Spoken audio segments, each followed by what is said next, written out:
My Baby Mama, Part 3. A story by Eby's heart. Omar got home smiling happily. I have not seen you this happy in days, Chike teased. Omar smiled even more and eyed him. For weeks later, Madame Okoye, who has been expecting an announcement from Omar, called her to know what was happening. You are supposed to be pregnant by now. It is almost 2 months since you and my son wedded. I know it is still soon, but a very fertile woman can also get pregnant in one night. And I know your family to be very fertile. Omar, who was very angry with what she was saying, turned to her and smiled. Mother, nothing is wrong with me. I think it's too early to be anxious about babies, Omar responded as calmly as possible. Don't use that word anxious with me, Madame Okoye shouted angrily. Get pregnant, is that too much to ask? I am giving you 1 more month. If nothing happens, I will invite our family doctor to check what is wrong. The sound of family doctor made Omar to start sweating. She quickly ran into her room and pretended to be crying. Chike, who was overhearing their conversation, came in to talk to her. Omar, please don't take my mother's word to heart. I know she only mean well for us, he said, patting Omar at the back. What are you saying? You saw how she was bashing me. Instead of you to come out and defend me, you are advising me not to take her words to heart. Omar started crying, but Chike simply walked away. This surprised Omar so much. So this is how these people will be treating me. He is not even sorry. Omar whispered and cleaned her face. The next day, Omar called her mother to find out how the search for the man that will impregnate their mad prisoner was going. We have been getting men, but one thing or the other disqualifies them. The last one was the healthiest, but he had low sperm count. But we are expecting one tomorrow. Hopefully, he will be perfect. Omar smiled hopefully after the call. Some weeks later, Omar was finally called that they have gotten a perfect match for their mad prisoner. And their plans have been set in motion. The next morning, Omar and Chike woke up to a very loud bang on their bedroom door. They have been living with Madame Okoye since their wedding. Come out, Omar. It's been 6 months, and I have not heard anything from you. I have been watching you closely to notice any changes, but none so far. What is happening? I honestly want to know. Madame Okoye was fuming with anger.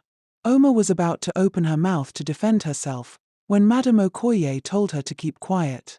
I don't need your explanations. Dr. Obi is already on his way here, she said, beating her chest. Let him come and do a proper checkup on you. I need to know that we are not wasting our time with you. Omar became terrified immediately. I cannot allow any doctor to touch me, God forbid. I need to think of something to stop this madness now. She was still thinking of what to do when she heard Chike's voice, pleading with his mother to take things easy with Omar. The distraction helped Omar to put water in her mouth and walked to where Madame Okoye was standing with Chike.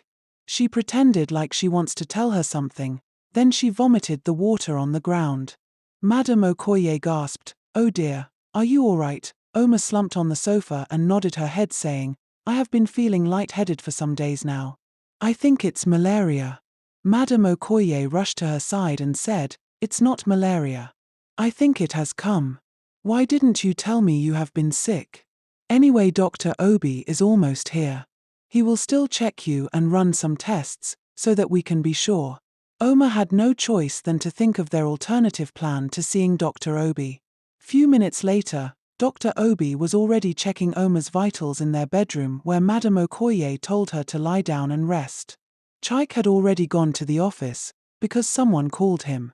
He simply exchanged pleasantries with Dr. Obi and left.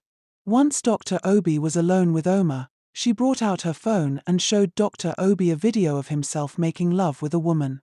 Why are you showing me a sex video? Dr. Obi asked, feeling offended. Omar smiled and asked him to tone down his voice.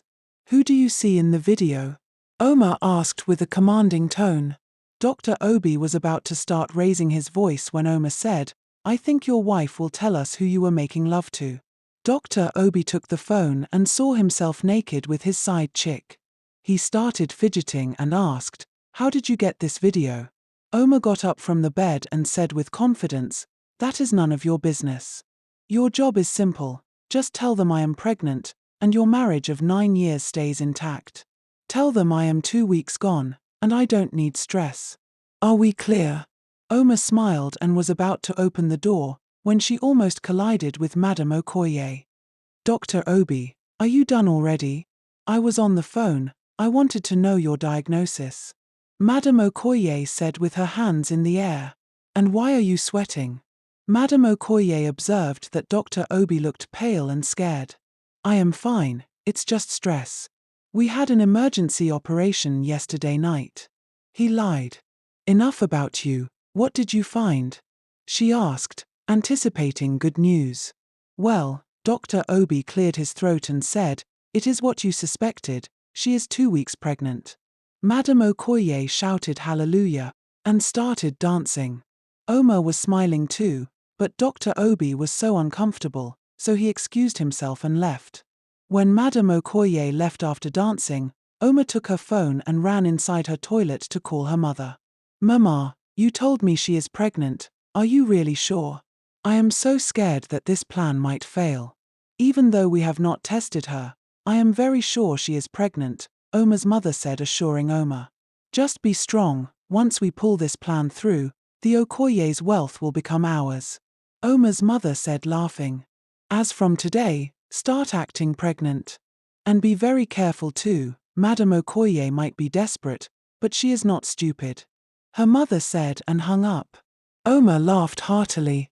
7 months later, Oma, whom everyone pampered, especially Madame Okoye because she was carrying the next generation of the Okoyes, forgot to lock her door while she changed her cloth. She was still looking at her flat tummy in the mirror, when she saw the reflection of Chike's cousin Lisa beside her door.